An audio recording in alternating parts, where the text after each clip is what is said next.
Hello, everybody, and welcome back to the Bleeding Orange and Blue podcast. And today we have a special guest with us. We welcome to our show the leader of one of the most famous chanter groups in all of hockey. Welcome to the show, the leader of the Blue and Orange Army, and thank him and the group for making such an exciting atmosphere at the games. Oh, welcome to the show. Thank you, Obviously, Michael. Appreciate it.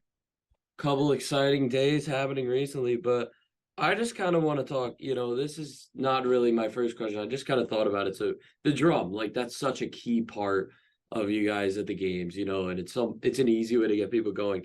Has anyone ever suggested an idea like a cowbell or something like that, or adding something to the repertoire before? Or could you see something like that down the We road? do, yeah, we do have a cowbell.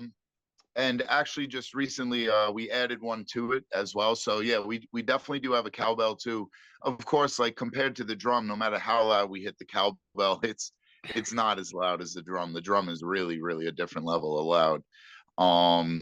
Which just recently I had to do some maintenance on it, and we tuned it up, got it a whole new rim, and a nice little uplift. So that was actually just, I'm not relating it towards the wins, but in all reality, the drum had broken while we were losing, and then spent some money, got it fixed, and boom, we won those next two games. So not that Oh, one has to do with the other, but it was all very good vibe stuff, which is what we feed off of in the Blue and Orange Army and up there.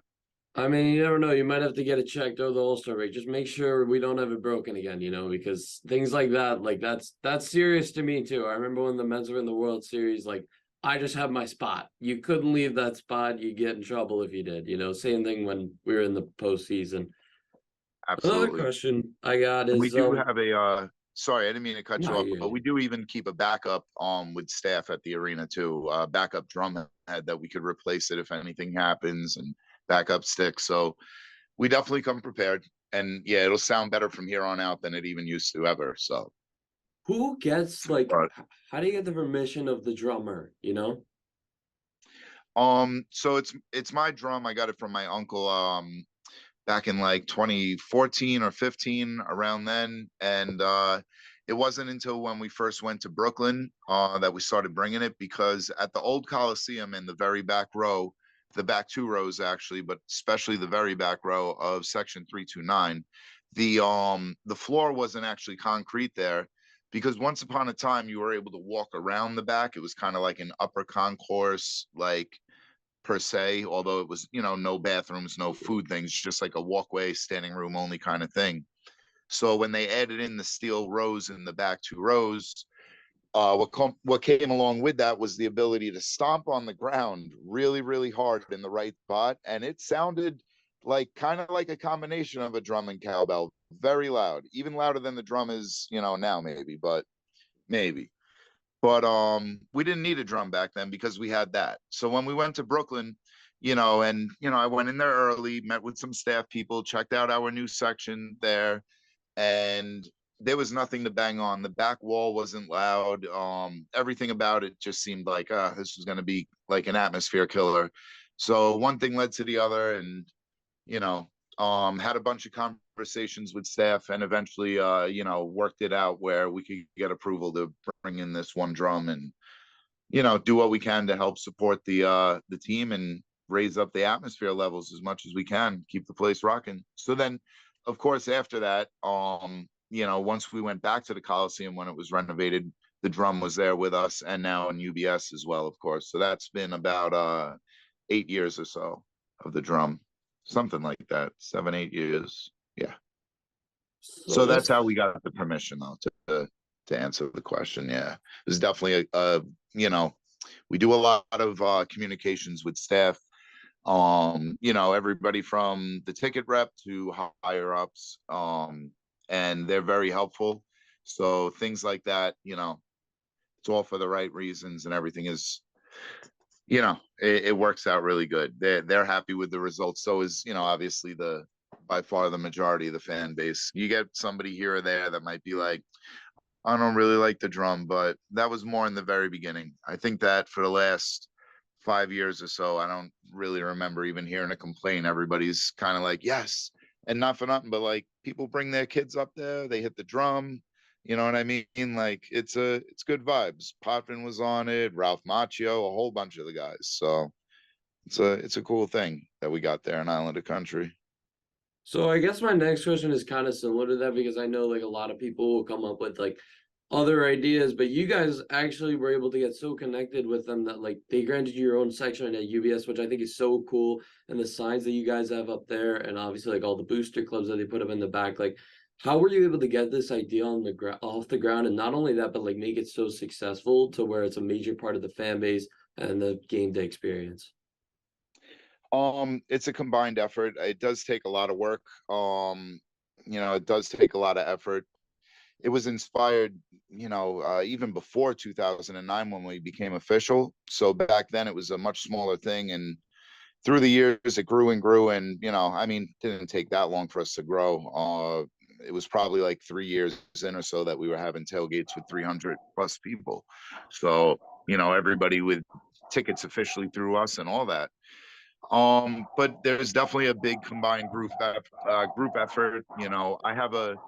I'm the head of the group, yeah, but I have a leadership team, and there's 5 of them, and they really go above and beyond with doing things, as do many other members in the group. Whether it be certain tailgating aspects, viewing parties, holiday parties, 329 day, like there's things that members contribute on all the time. It definitely fundraisers and charities that we do. Every single year we do Thanksgiving and Toys for Tots, and stuff like that just helps with the vibes. And as far as like getting the chants together and getting everybody on that thing, it's a vibe. It's kind of hard to really say it any other way. Like everybody wants to cheer on the team and have fun doing it, and it's not that there's no love lost for Let's Go Islanders chant. I mean, any game that you go to, you'll hear the drum doing that 10 times more than, or 100 times more than anything, for sure.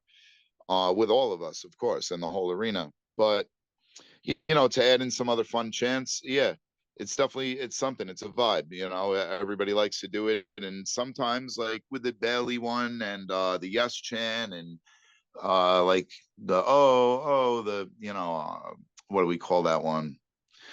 I forget, the whatever it is, the battle chant or That one's a something. really good one. I like that one.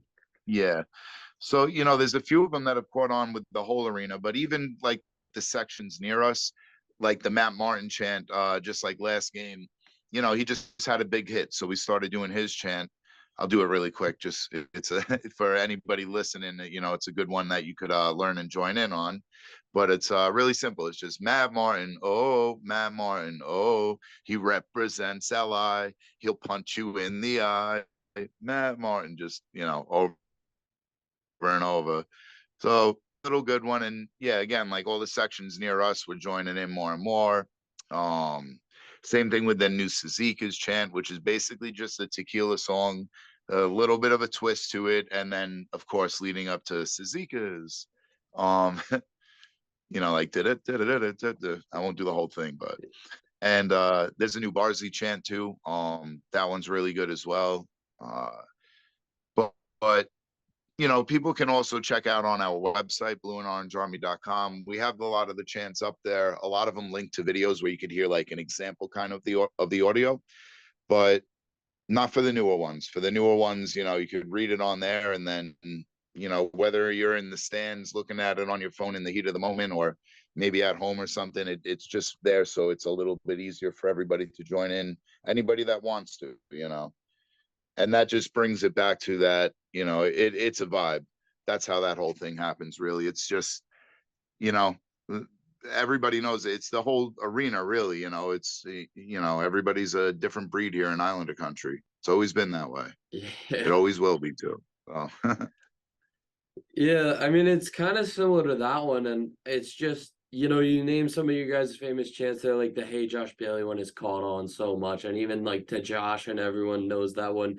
And you guys have made a lot of famous ones. The War chant one that you guys brought up, that one's a really good one when we're hemming it in or something. But if you had to signal out one of them, which one would be your favorite? Like for me, when I was looking at the website, kind of going over them, I really thought the Barzell one and the Suzuki's one were really clever ones. Like I gotta let the people in my section know because I'm on the opposite side of the arena, so I feel like we'll be able to cover more ground, you know. Yeah, it's so hard to say a favorite. But let me think for 2 seconds. Currently, the Sazika's one is kind of my favorite currently, even though it's so simple. It's just something about it is so it's just so much fun. There's some past players ones like okay, I could say probably the best like out of the past players, the at least the first one comes to mind is the Brad Boys chant. That was just Brad boys, what you gonna do? What you gonna do when he scores on you? Something like that was just it was so far back in the day. There was only like 10 of us up there doing it, but people would it was very funny. Everybody around would like kind of chuckle and laugh and be like, oh, that's a funny little chant. Um for the newer chants, it's even between Barzell and Sazikas, it's hard to say, but both of them are really awesome. But of course, the Bailey chant has a real special place no matter what. The Yes chant, and the War Cry chant, which the Battle chant, whichever way you want to say it, those ones are really awesome and great and everything. But the Bailey one, that one more than anything, has made me like I've been to a lot of games in England, a lot of soccer games, and I've seen it firsthand. That's the closest thing that there's been. Like when the whole arena is doing, "Hey, Josh Bailey," especially like after he scores a big overtime goal or something like that, and the place is really all doing it.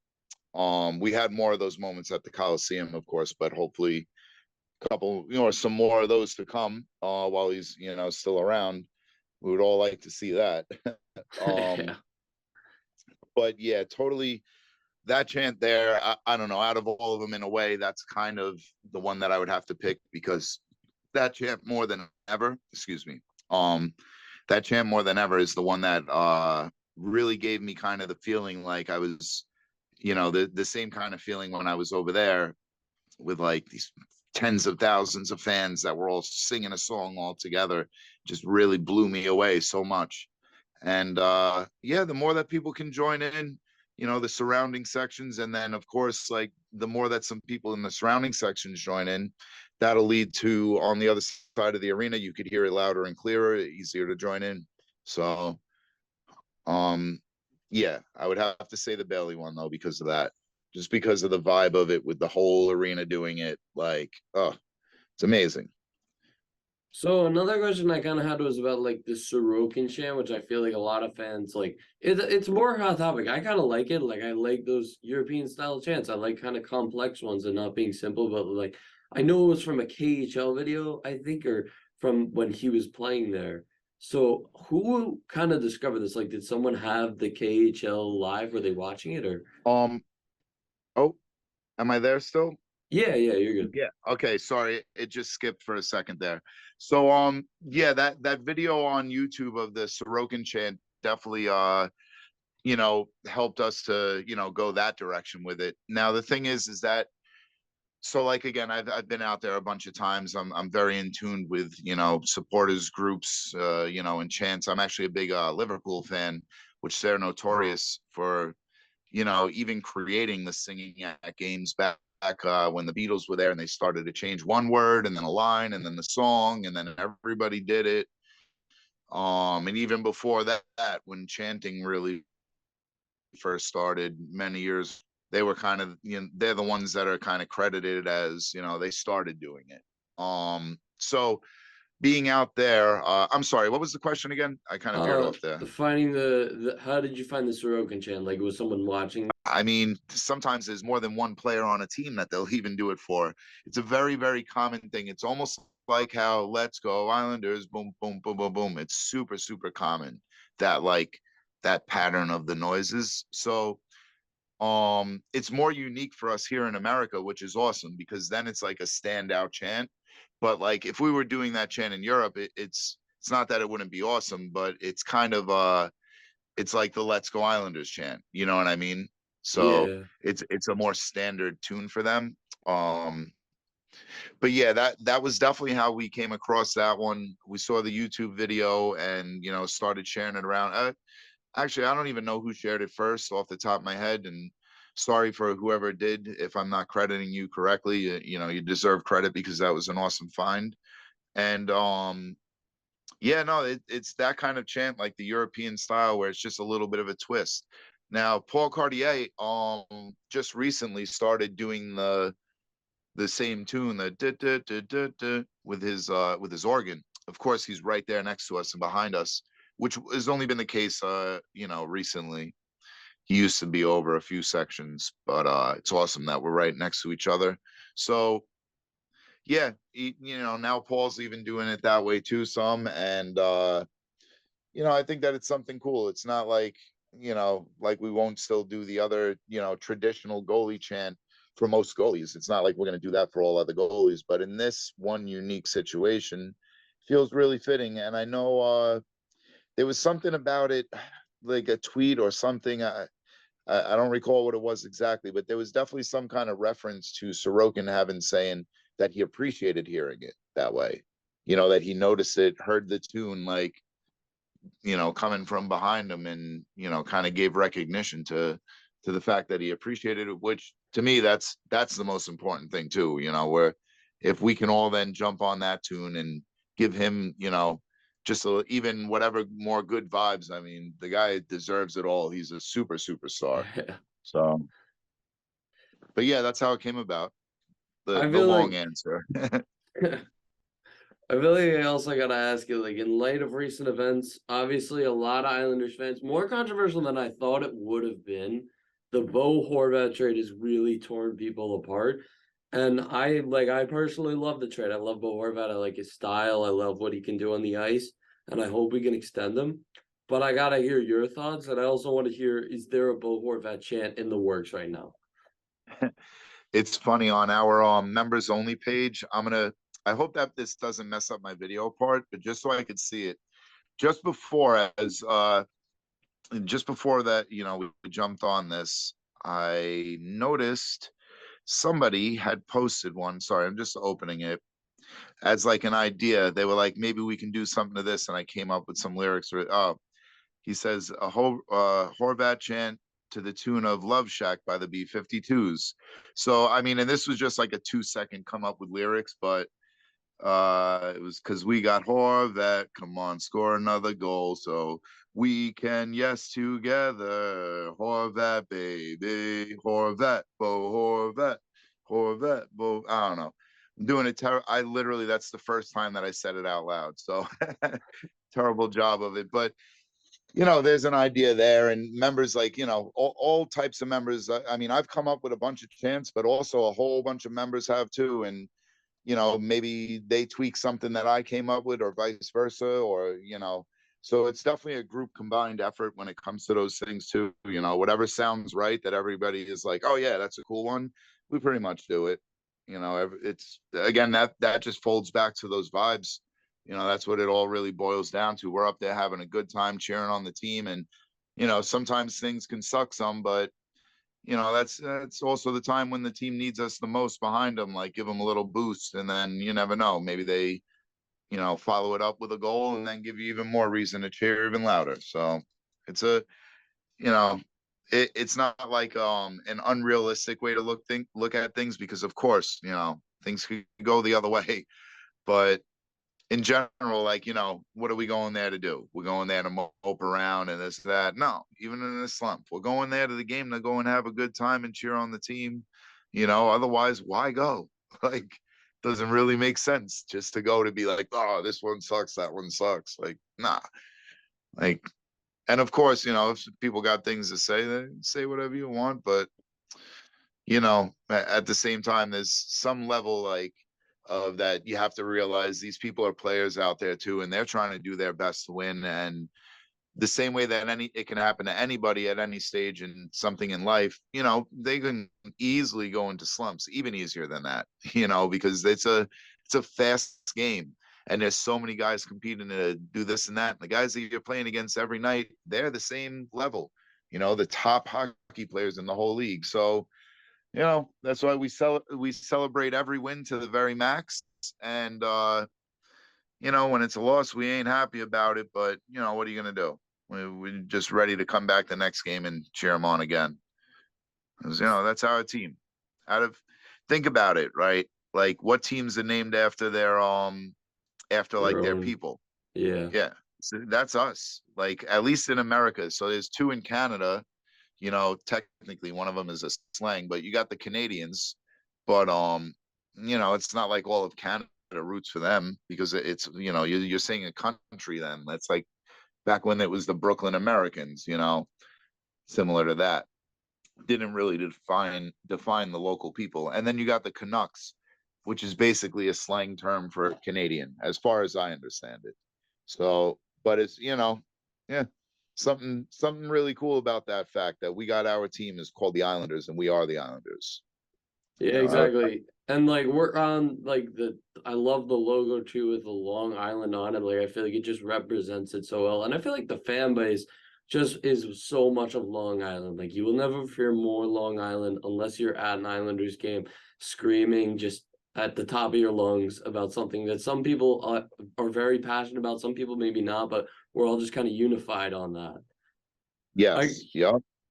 One more kind of thing to talk to you about is so the Isles, they've lived in a lot of different places, especially recently, and I kind of separated out the Collie here because I feel like the old Collie and the new one are just so different in building styles and Barclays. And then now UBS, just to name a few. And I know that you've been in a lot of different atmospheres. Which one to you, like which game or which, I guess you could signal even just the building was kind of the craziest? As far as like Islanders games, Yeah. or just in general out of all. Well, Um, I'll say both anyways. yeah. So for Islander games, definitely. I mean, the Coliseum, that was especially when it was the final run in either one of those final runs. It wasn't just the fact that the building itself was so loud. It was the fact that or just the fact that all the fans are so loud. Just the way that we are as a fan base. But it also was the fact that there was so much drama and meaningful stuff behind it, like every moment, like hanging on to, like, and you're yelling at everybody's yelling at the top of their lungs, and it could be the last game ever.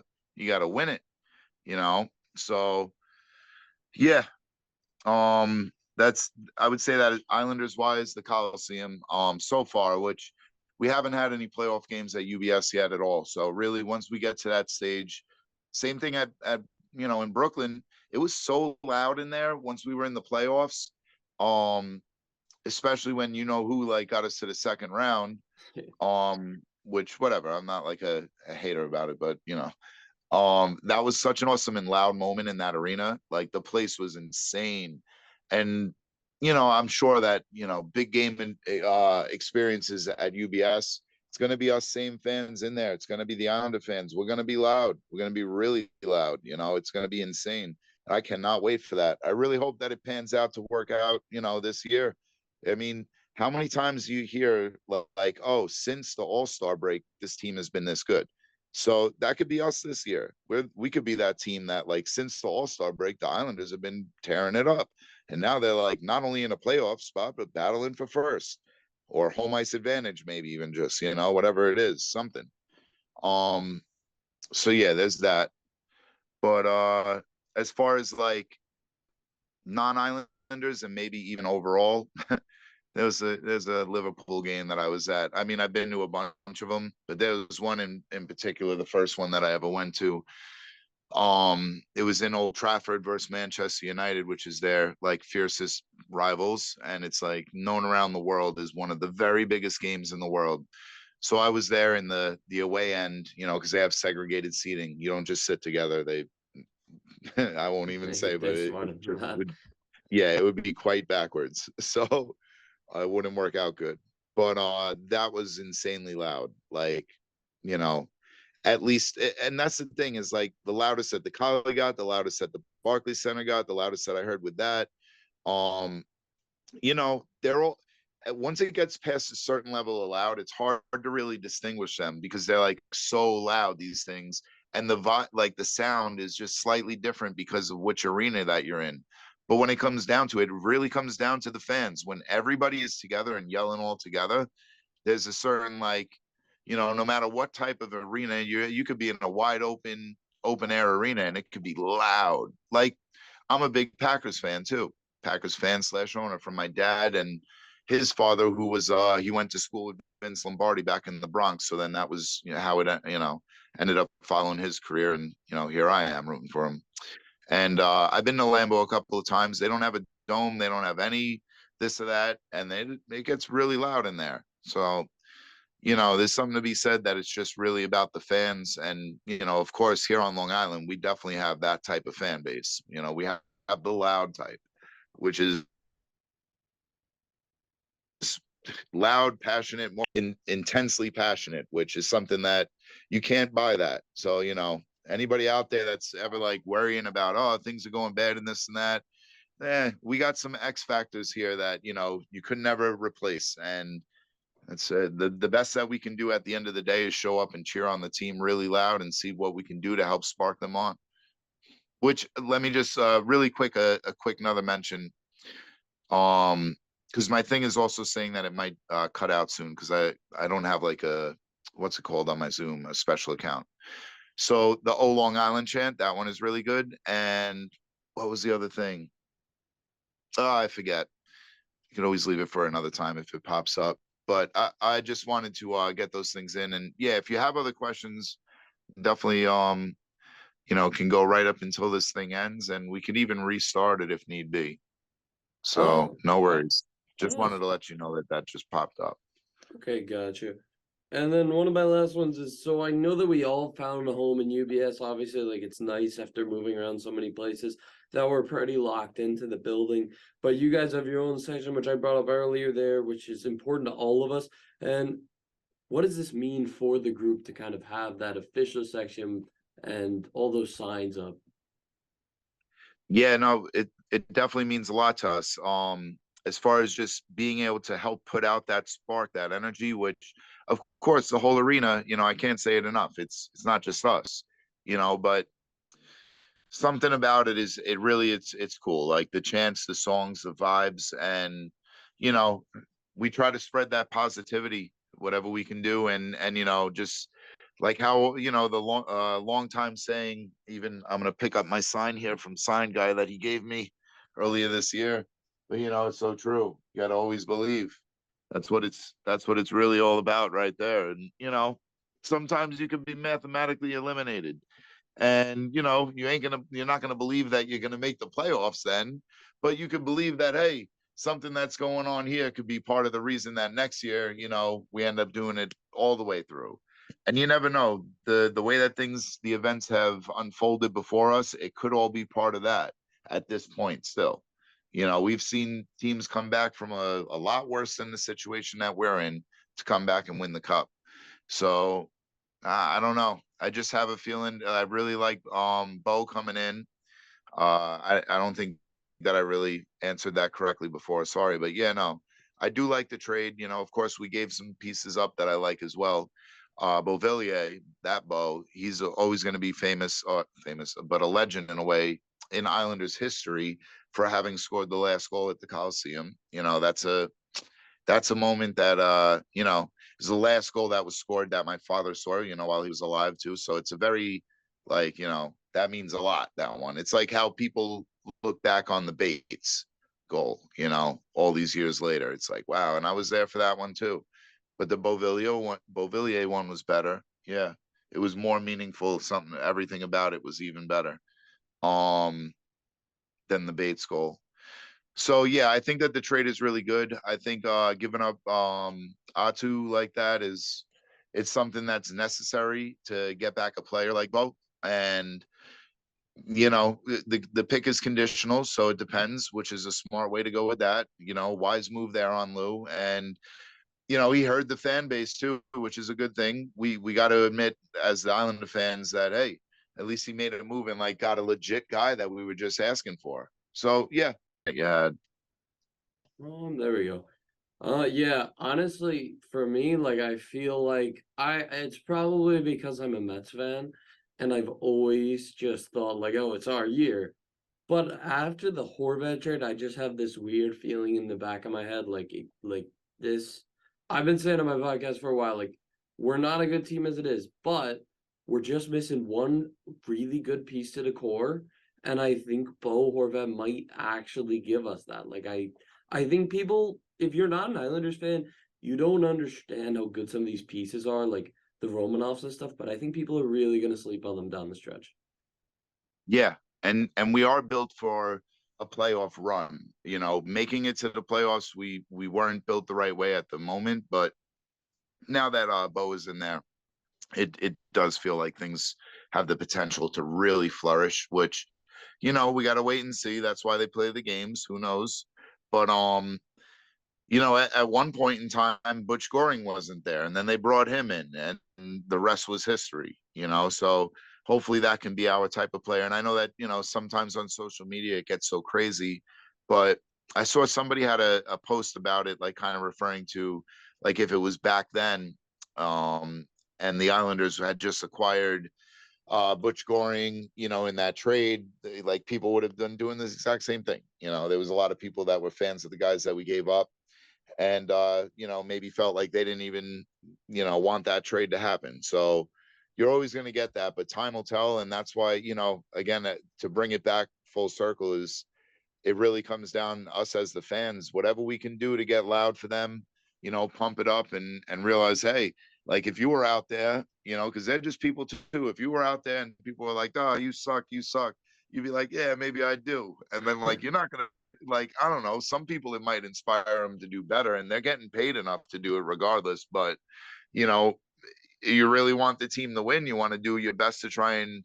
help encourage them to do that. What that is cheering them on. In the beginning, if you get scored on, cheer them on louder.